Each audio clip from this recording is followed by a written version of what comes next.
Okay. All of his co-workers were gone. What could it mean?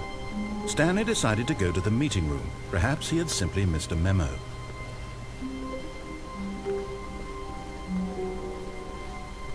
When Stanley came to a set of 2 open doors, he entered the door on his left. Okay, machen wir das diesmal. Wir gehen jetzt ganz straight durch. Yet there was not a single person here either. Feeling a wave of disbelief, Stanley decided to go up to his boss's office, hoping he might find an answer there. Coming to a staircase, Stanley walked upstairs to his boss's office. Okay, dann machen wir das. Daran erinnere ich mich. Jetzt geht man hier hoch. Jetzt guckt das hier alles schön. Dann ist jetzt hier so ein großer Raum. Da ist keiner. Genau. Stepping into his manager's office, Stanley was once again stunned to discover not an indication of any human life.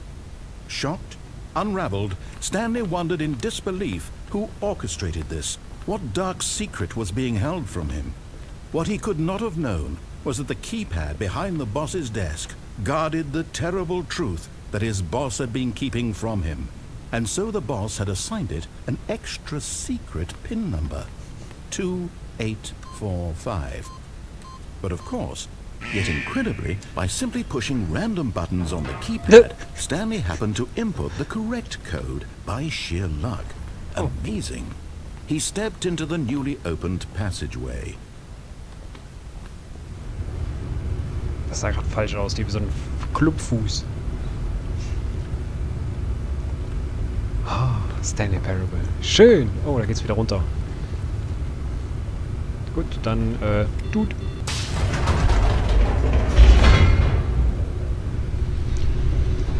Fahrstuhlmusik bitte.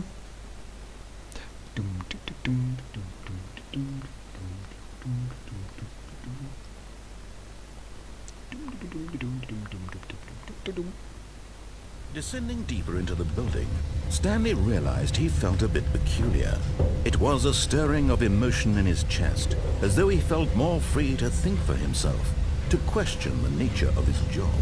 Why did he feel this now, when for years it had never occurred to him? This question would not go unanswered for long.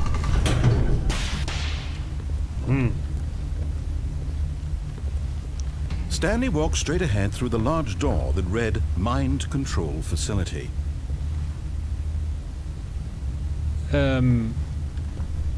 Okay.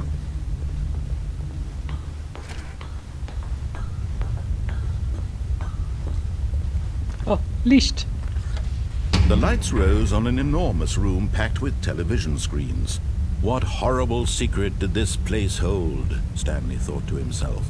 Did he have the strength to find out?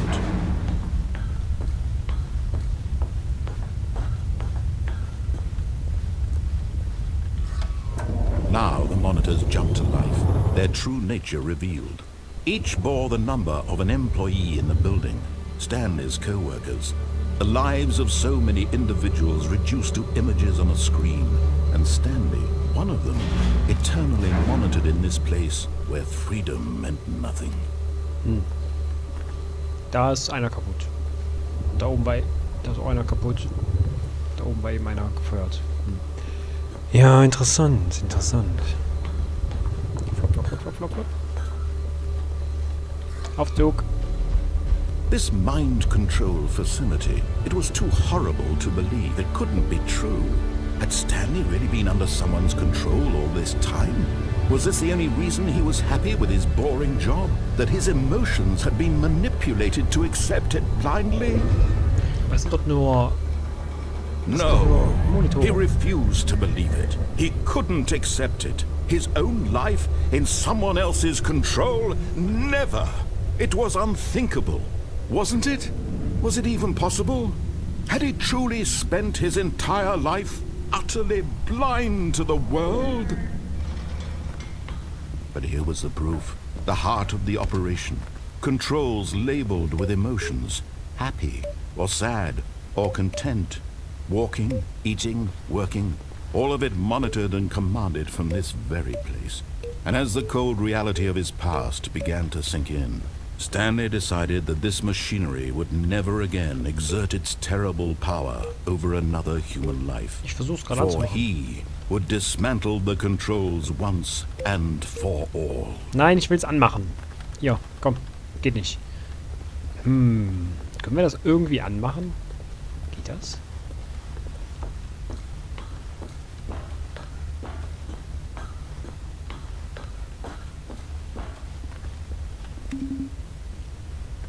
Okay, hier ist eine 4. Das merken wir uns jetzt mal. 4. So, wenn da eine 4 ist, muss es noch irgendwo 1, 2 und 3 geben. Da ist die 1. Da ist die 2. Oh, das ist aber schick hier. Die Tür ist zu. Bup, bup. Bup, bup. Die 3. Die da hinten ist die 3. Nein, das ist die 5. 1, 2, 4, 5. Oh, hier ist noch ein ganz großer Knopf. Der geht aber auch nicht. Okay. Da ist noch ein Knopf. 3.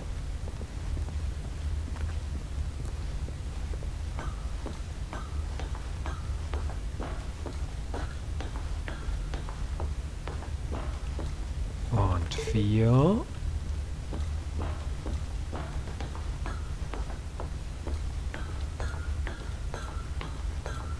Ich will springen, Mann. Und 5. Toll.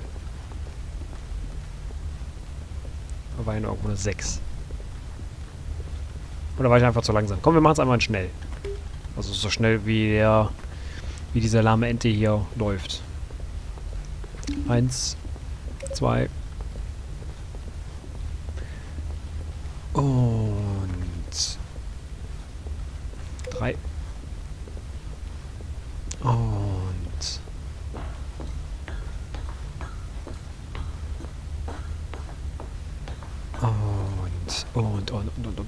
4. Anstrengend. Schnell, auf! Wenn das nicht funktioniert, dann gehe ich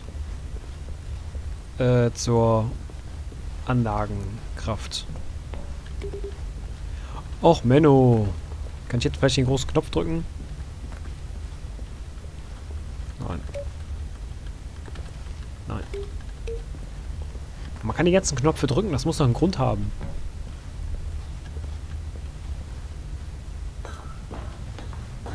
Waiting Input.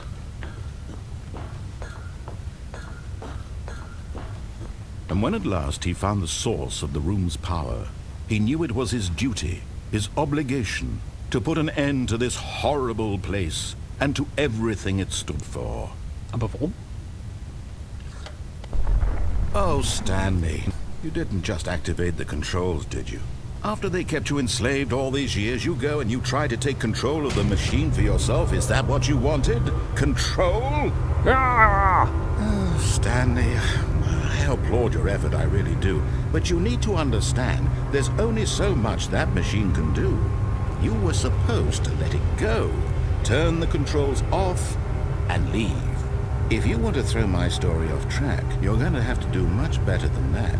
I'm afraid you don't have nearly the power you think you do. For example, and I believe you'll find this pertinent, Stanley suddenly realized he had just initiated the network's emergency detonation system. Oh. In the event that this machine is activated without proper DNA identification, nuclear detonators are set to explode, eliminating the entire complex. How long until detonation then? Let's say 2 minutes. Ah, now this is making things a little more fun, isn't it, Stanley? It's your time to shine. Okay. You are the star. It's your story now. Shape it to your heart's desires. Oh, this is much better than what I had in mind. What a shame we have so little time left to enjoy it. Mere moments until the bomb goes off. But what precious moments each one of them is. More time to talk about you, about me, where we're going, what all this means. I barely know where to start. What's that? You'd like to know where your co-workers are? A moment of solace before you're obliterated? All right, I'm in a good mood. You're gonna die anyway. I'll tell you exactly what happened to them. Oh, cool. I erased them. Was? I turned off the machine. I set you free. Of course, that was merely in this instance of the story. Sometimes when I tell it, I simply let you sit there in your office forever, pushing buttons endlessly and then dying alone. Other times, I let the office sink into the ground, swallowing everyone inside, or I let it burn to a crisp. I have to say this, though, this version of events has been rather amusing. Watching you try to make sense of everything and take back the control wrested away from you, it's quite rich. I almost hate to see it go. But I'm sure whatever I come up with on the next go-around will be even better. My goodness, only 34 seconds left. But I'm enjoying this so much. You know what? To hell with it. I'm going to put some extra time on the clock, why not? These are precious additional seconds, Stanley. Time doesn't grow on trees. Oh dear me, what's the matter, Stanley? Is it that you have no idea where you're going or what you're supposed to be doing right now? Or did you just assume when you saw that timer that something in this room was capable of turning it off? I mean, look at you. Running from button to button, screen to screen, clicking on every little thing in this room. Okay. These numbered buttons. No, these colored ones. Or maybe this big red button. Or this door. Everything, anything. Something here will save me. Why would you think that, Stanley? That this video game can be beaten? Won? Solved? Do you have any idea what your purpose in this place is? Stanley, you're in for quite a disappointment. But here's a spoiler for you. That timer isn't a catalyst to keep the action moving along. It's just seconds ticking away to your death. You're only still playing instead of watching a cutscene because I want to watch you for every moment that you're powerless. To see you made humble. This is not a challenge. It's a tragedy. You wanted to control this world, that's fine. But I'm going to destroy it first, so you can't. Take a look at the clock, Stanley. That's 30 seconds you have left to struggle. 30 seconds until a big boom and then nothing. No ending here, just you being blown to pieces. Will you cling desperately to your frail life, or will you let it go peacefully? Another choice. Make it count, or don't. It's all the same to me, all a part of the joke. And believe me, I will be laughing at every second of your inevitable life from the moment we fade in until the moment I say, happily ever up. Das war schön.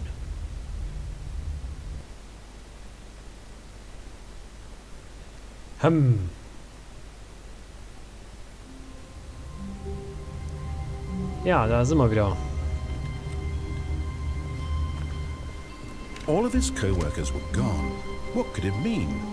Stanley decided to go to the meeting room. Perhaps he had simply missed a memo. Ah. Okay. Doch, da war schon... Das war vorhin nicht. When Stanley came to a set of 2 open doors, he entered the door on his left. Gehen wir diesmal links rum. Also auch wieder links rum. Und da war nämlich eben noch irgendwo eine Abzweigung. Yet there was not a single person here either. Feeling a wave of disbelief, Stanley decided to go up to his boss's office, hoping he might find an answer there. Let it ball up inside of you. Take it down passive aggressive for other co-workers with a recent co-worker. So schnell bin ich nicht. Mann. Stanley stepped into the broom closet, but there was nothing here, so he turned around and got back on track. Hauptsache, man kann hier drüber gucken. There was nothing here. No choice to make, no path to follow. Just an empty broom closet. No reason to still be here. Ja, ist ja gut. Wir gehen ja weiter. So, jetzt gehen wir hier runter. Coming to a staircase, Stanley walked upstairs to his boss's office.